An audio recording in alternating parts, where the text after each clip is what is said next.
Hola, bienvenidos a un nuevo video. Soy Isadora Salas Prianti y en esta ocasión continuaremos y concluiremos el tema de probabilidad. Ahora veremos la teoría de la información y modelos probabilísticos estructurados. Así que sin más preámbulo, comencemos. La teoría de la información o Information Theory en inglés. Introducción. La teoría de la información es una rama de las matemáticas aplicadas que gira en torno a cuantificar cuánta información está presente en una señal. Originalmente se inventó para estudiar el envío de mensajes desde alfabetos discretos a través de canales ruidosos como la comunicación por radio. En este contexto, la teoría de la información nos dice cómo diseñar códigos óptimos y calcular la longitud esperada de mensajes muestreados a partir de distribuciones de probabilidad específicas utilizando varios esquemas de codificación. En el contexto de aprendizaje automático, también podemos aplicar la teoría de la información para variables continuas, donde algunas de estas interpretaciones de la longitud del mensaje no se aplican. Este campo es fundamental para muchas áreas de la ingeniería eléctrica y la informática. Autoinformación o self-information en inglés.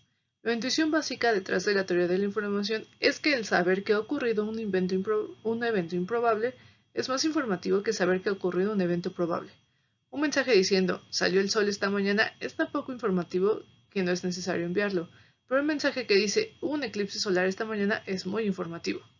Nos gustaría cuantificar la información de una manera que formalice esta intuición. Los eventos probables deben tener un contenido de información bajo y, en el caso extremo, los eventos que están garantizados no deben tener ningún contenido de información. Los eventos menos probables deben tener un mayor contenido de información. Eventos independientes deben tener información adicional. Por ejemplo, descubrir que una moneda lanzada ha salido como cara 2 veces debería transmitir el doble de información que descubrir que una moneda lanzada ha salido como una cara. Para que se cumplan las tres propiedades, definimos la autoinformación como un evento de x igual a x que sea y de x igual a menos logaritmo de p de x, donde el logaritmo es logaritmo natural con base e y de x será definido en unidad nats. Una NAT es una unidad de información ganada por observar un evento de probabilidad 1 sobre e. Entropía de Shannon o Shannon entropy en inglés. Cuando la variable es continua, usamos la misma definición de información por analogía, pero algunas propiedades del caso discreto se pierden. Por ejemplo, un evento con densidad unitaria sigue teniendo información cero a pesar de no ser un evento garantizado. La autoinformación se ocupa únicamente de un único resultado. Podemos cuantificar la cantidad de incertidumbre en una distribución de probabilidad completa usando la entropía de Shannon, la cual se define como h de x es igual a la esperanza de x con probabilidad p de x. ¿Dónde está? Función de distribución, que es igual a menos la esperanza de la distribución p, que sería el logaritmo de p de x. Este sería menos. También podemos denotarla como h de p. En otras palabras, la entropía de Shannon de una distribución es la esperanza de la información en un evento extraída de esa distribución. Da un límite inferior en el número de bytes, si el logaritmo es base 2, de lo contrario las unidades son diferentes, necesario en promedio para codificar símbolos extraídos de una distribución P. Las distribuciones que son casi deterministas tienen baja entropía. Las distribuciones que están más cerca del uniforme tienen una alta entropía. Cuando X es continua, la entropía de Shannon se conoce como entropía diferencial. Aquí podemos observar un ejemplo gráfico. La entropía de Shannon de una variable aleatoria binaria es la que vamos a graficar aquí. Esta gráfica muestra cómo las distribuciones que están más cercanas a ser determinista tienen una entropía de Shannon baja, mientras que las distribuciones que están cerca de ser uniformes tienen una entropía de Shannon alta. En el eje horizontal graficamos la probabilidad de una variable aleatoria binaria sea igual a 1, cuando p es igual a 0.5. La entropía llega a su máximo y está dado por p menos 1, logaritmo de 1 menos p por logaritmo de p. podemos ver cómo llega a su máximo justo en P, que es 0.5.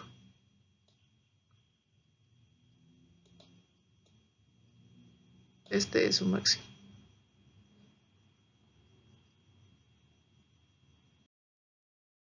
Divergencia de Kullback-Leibler o Kullback-Leibler divergency en inglés.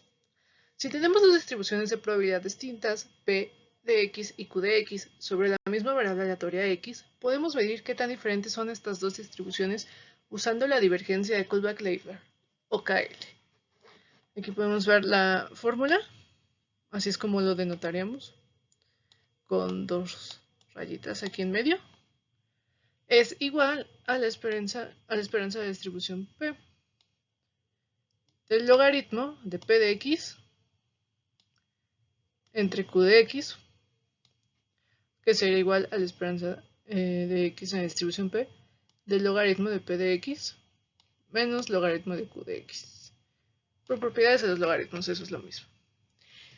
En el caso de las variables discretas, es la cantidad extra de información medida en bytes si usamos el logaritmo en base 2, pero en aprendizaje automático usualmente usamos NATS y el logaritmo natural, necesaria para enviar un mensaje que contiene símbolos extraídos de la distribución de probabilidad P, cuando usamos un código que fue diseñado para minimizar la longitud de los mensajes extraídos de la distribución de probabilidad Q. Propiedades de la divergencia de KL. La divergencia de KL tiene muchas propiedades útiles. La más notable es que es no negativa. Es 0 si solo si P y Q son la misma distribución en el caso de las variables discretas o iguales casi en todos lados, en el caso de las variables continuas. Porque la divergencia KL es no negativa y mide la diferencia entre dos distribuciones, a menudo la conceptualiza como la medición de algún tipo de distancia entre estas distribuciones. No es una verdadera medida de distancia porque no es simétrica, esto es que la divergencia de KL de P y Q es diferente a la divergencia de KL de Q y P por algún P y Q. O sea, no siempre son diferentes, pero tampoco siempre son iguales. De hecho, así es como se vería la de P y Q, y así es como se vería la de Q y P para algún Q y P. Aquí se ve como son súper diferentes.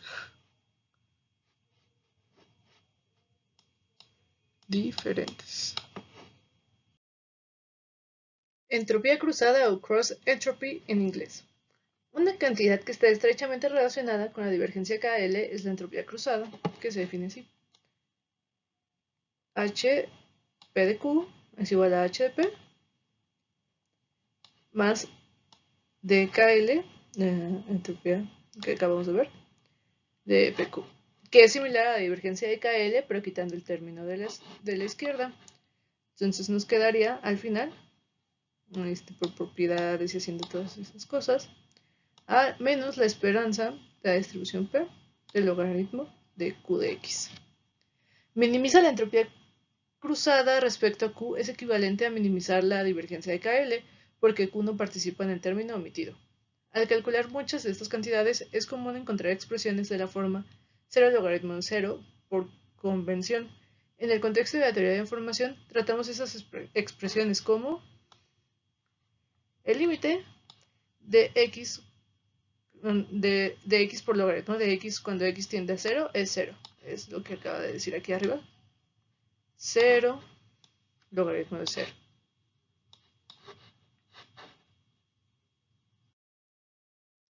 Modelos probabilísticos estructurados o Structured Probabilistic Models en inglés. Los algoritmos de aprendizaje automático a menudo implican distribuciones de probabilidad sobre una gran cantidad de variables aleatorias. A menudo, estas distribuciones de probabilidad implican interacciones directas entre relativamente pocas variables. Usar una sola función para describir la distribución de probabilidad conjunta completa puede ser muy ineficiente, tanto computacional como estadísticamente. En lugar de usar una sola función para representar la distribución de probabilidad, podemos dividir la distribución de probabilidad en muchos factores que podemos multiplicar entre sí. Por ejemplo, supón que tenemos tres variables aleatorias, a, b y c. Supón que a fluye en el valor b y b influye en el valor c, pero que a y c son independientes dado b. Podemos representar la distribución de probabilidad como la probabilidad de A, B, C, como la probabilidad de A por la probabilidad de B dado A por la probabilidad de C dado B. Es lo que dice aquí arriba. Modelo gráfico o graphic model en inglés. Estas factorizaciones pueden reducir en gran medida la cantidad de parámetros necesarios para describir la distribución. Cada factor utiliza un número de parámetros que es exponencial en el número de variables del factor. Esto significa que podemos reducir en gran medida el costo de representar una distribución si podemos encontrar una factorización en distribuciones sobre menos variables. Podemos escribir este tipo de factorizaciones usando gráficas. Aquí usamos la palabra grafo en el sentido de la teoría de los grafos. Esto es, un conjunto de vértices que pueden estar conectadas entre sí con aristas. Cuando representamos la factorización de una distribución de probabilidad con un gráfico, lo llamamos modelo probabilístico estructurado o modelo gráfico. Hay dos tipos principales de modelos probabilísticos estructurados, los dirigidos y los no dirigidos. Ambos tipos de modelos gráficos usan un gráfico G, aquí está, en el que cada nodo del gráfico corresponde a una variable aleatoria, y un borde que conecta a todas las variables aleatorias significa que la distribución de probabilidad puede representar interacciones directas entre esas dos variables aleatorias. Modelos dirigidos o direct models. Los modelos utilizan gráficos con aristas dirigidas y representan factorizaciones en distribuciones de probabilidad condicionales, como en el ejemplo anterior.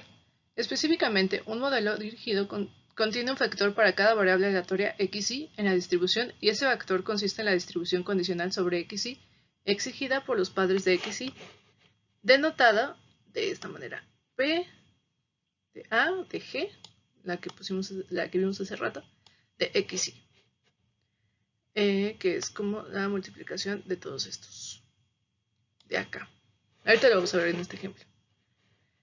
Vemos que A va a C y va a B. Y aquí vemos que B va a C y va a D. De ya no va a ninguno otro, pero C sí va a E. Entonces así se pondría. Sería P de A por P de B dado A, esta de acá, esta de aquí, por P de C dado la probabilidad conjunta de A y B. Estas dos van a C, lo recordamos. Estos dos. Bueno, propiamente el 1 sería P de A, pero pues no lo pusimos. Luego sería el de P de D dado B, que es este de acá. Luego sería el de P de dado C, que sería este de acá. Así se representaría gráficamente ese modelo. Modelos no dirigidos u undirect models en inglés. Los modelos no dirigidos utilizan gráficos con aristas no dirigidas y representan factorizaciones en un conjunto de funciones. A diferencia del caso de dirigidos, estas funciones no suelen ser distribuciones de probabilidad de ningún tipo. Cualquier conjunto de nodos que estén conectados entre sí en un G se denomina camarilla. Cada camarilla, denotada de esta forma, en un modelo no dirigido está asociado con un factor phi. Aquí tenemos estas denotaciones. Estos factores son solo funciones, no distribuciones de probabilidad. La salida de cada factor debe ser no negativa, pero no hay ninguna restricción de que el factor deba sumar o integrarse a uno como la distribución de probabilidad. Aquí tenemos un ejemplo gráfico. La probabilidad de una configuración de variables aleatorias es proporcional al producto de todos estos factores. Las asignaciones que dan como resultado valores de factores mayores son más probables, disculpen. Por supuesto, no hay garantía de que este producto sume 1, por lo tanto, divida por una constante normalizada z, definida como la suma o integral de todos los estados del producto de las funciones phi. Para obtener una distribución de probabilidad normalizada, tenemos esto.